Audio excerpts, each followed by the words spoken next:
Hi, welcome to the Sankofa Pan African series. Today we're celebrating another African legend, Queen Nanny of the Jamaican Maroons.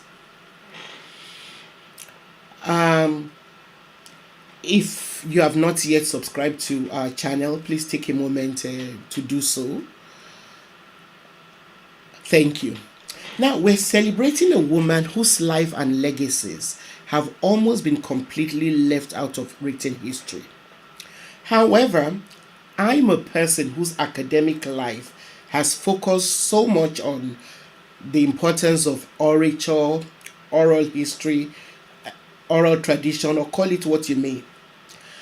I therefore recognize and acknowledge Nanny of Jamaica as a historical figure worthy of note.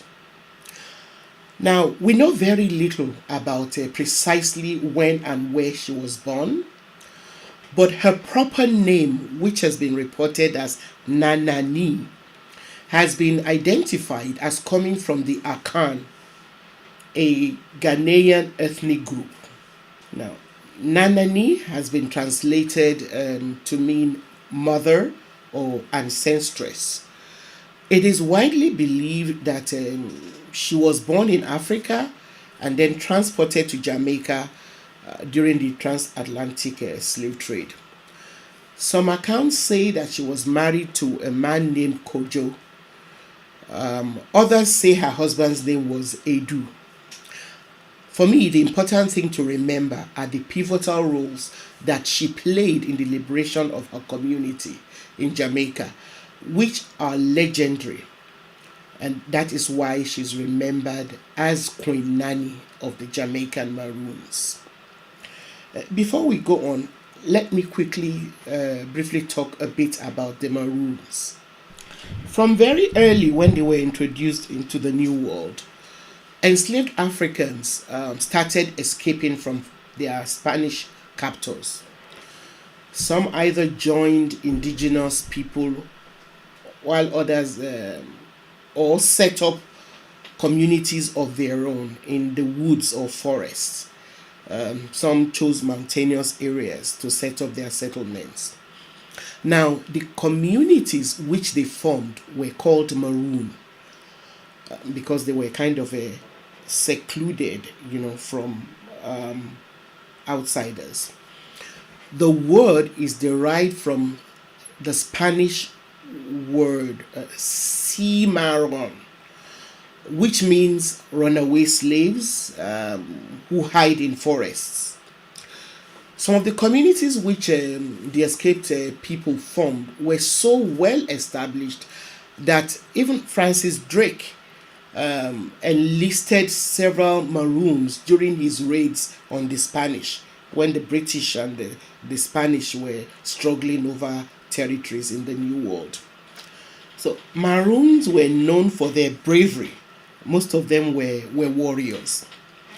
Now, the communities that the Maroons created had to contend with great difficulties just to survive. And the white colonists did not make life any easier for them. And they often tried to starve them into extinction by cutting off their food supplies where possible. Against all odds, a number of these Maroon communities survived through farming crops and hunting. Some even managed to grow their population by assimilating more black people who escaped from plantations. They were very protective of their autonomy and would even go and raid plantations and harass planters, thereby instilling great fear in the planters who dreaded a massive revolt of the enslaved people. There were Maroon communities in places like Haiti, whose leaders spearheaded the 6-year rebellion against the white plantation owners that preceded the Haitian Revolution. There were other Maroon communities in Cuba and Puerto Rico and in many other places such as St. Vincent, Dominica, Guyana, Panama, Suriname, and Colombia. There were others also in Mexico, and from the Amazon River Basin to the southern United States, primarily around the Florida and the Carolinas. Unfortunately, most of the early Maroon communities were vanquished, and by 1700, most of them had disappeared from the smaller islands. Back to Nanny. In Jamaica, Maroon establishments made up of escaped Africans are believed to have existed from as early as 1655.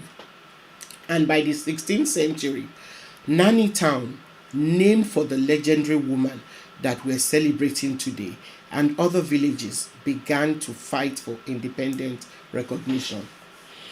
The Jamaican Maroons thrived because their environment was not easily accessible from the outside, and their isolation allowed them to remain autonomous, and they became a major threat to the British. Beginning in the 17th century, Jamaican Maroons fought British colonists and eventually forced them to sign treaties that effectively freed the Maroons a century before the Slavery Abolition Act of 1833. To some people, this shadowy character, Nanny, popularly known as Nanny of the Maroons, was an Obeah woman with supernatural powers, which allowed her to stop bullets using her buttocks. There are also stories of how, after only a few days of planting them, her pumpkin seeds sprouted miraculously to feed her starving people.